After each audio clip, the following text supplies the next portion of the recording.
Tuloy ang kilig sa baliktambalan ni Alden Richards at Catherine Bernardo sa Hello, Love Again. Inintay ko rin siya. Yung pangarap na yun, nasa puso ko lang in the past 5 years. So, finally nga, ito nga, dreams do come true talaga. It feels very familiar, but at the same time, it's different this time because it's been 5 years. We thought we already said our goodbyes, but here we are saying our hellos.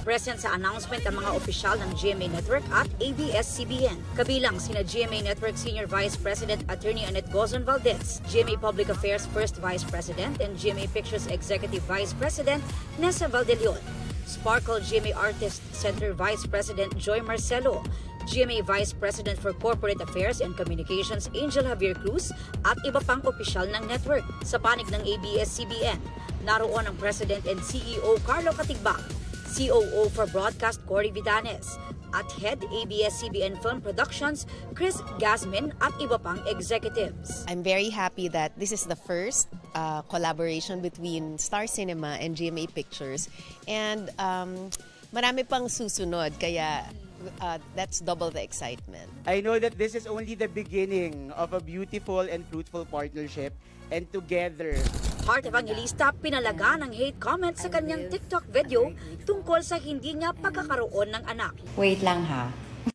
Pipikon ako sa iyo my dear. It's already 2024. I have lost 4 babies already. Don't give me this. Darling, nag-e-effort po ako magpaganda. And I live a very grateful and peaceful life. That makes a big difference. Aubrey Carampel nagbabalita para sa GMA Integrated News.